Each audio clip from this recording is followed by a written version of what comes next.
Hello, I'm Mark Parker. Today I'm looking at leadership and I'm going to be examining authentic versus relational leadership. First, let me start off looking at authentic leadership. Authentic leadership consists of four qualities, and I've listed them here as self-awareness and being genuine, mission-driven, leading from the heart, and long-term focus. And as we move through this, we will get into each one of those categories. Self-awareness and being genuine.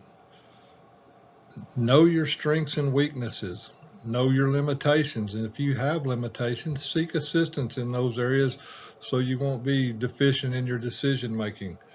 Know your emotions. Be able to recognize your emotions and avoid letting your emotions rule your decision making. Think things through. Mission drive. Focus on the missions and goals. Plan for the mission. Put your self-interests behind you and focus on the mission.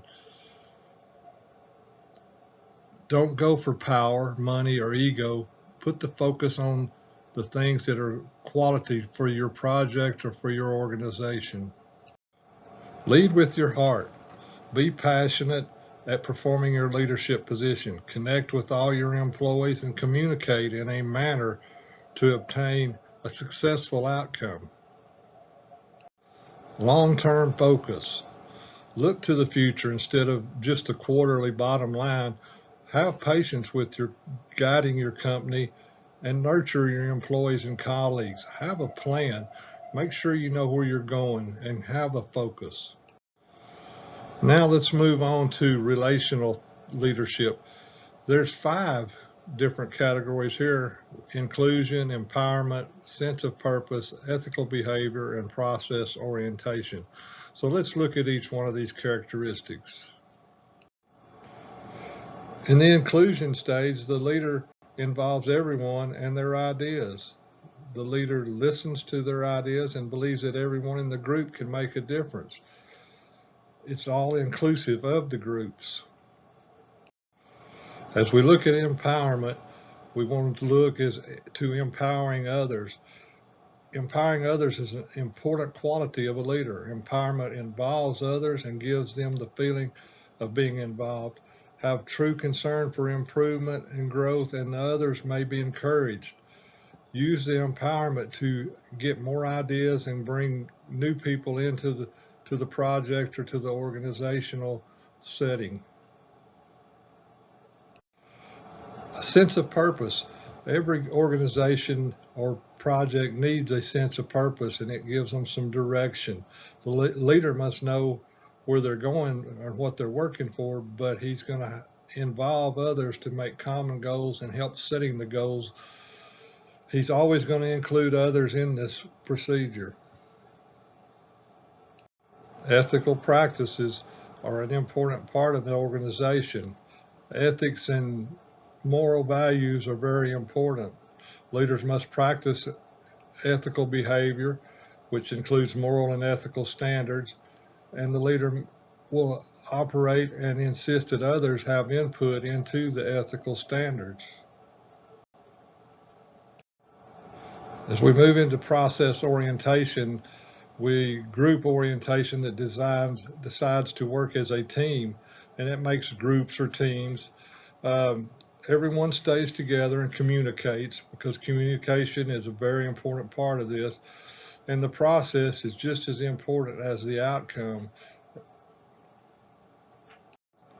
So we're going to move into comparing authentic and relational leadership, and they have some similar characteristics and differences, and we're going to examine just a few examples of those as we proceed. As we look at the similar characteristics of both relational and authentic leadership, we have goals, and both types of leadership tend to lead and have established goals. Both of them are involved with ethics and setting and having proper ethics, and both of them have engagements of the followers even if it's the group members being involved or if it's the group just following the leader.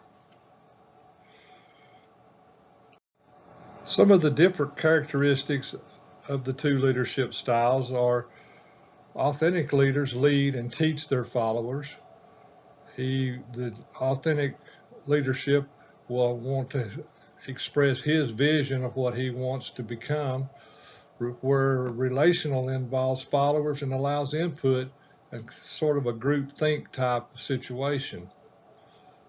Authentic also is an individual with all the power, whereas relational leaders listens to his followers' ideas and helps them think it through.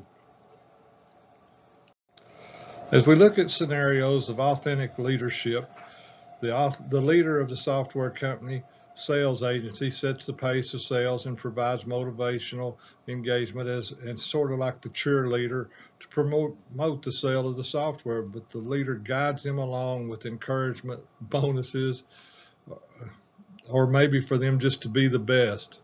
Relational leadership, the leader gets the group together and they brainstorm to empower them to determine the direction of the software sales. He demonstrates qualities and purposes and allows the group to set up the parameters of the process. This concludes this presentation. It's been fun to do and I hope you enjoy it. Thank you.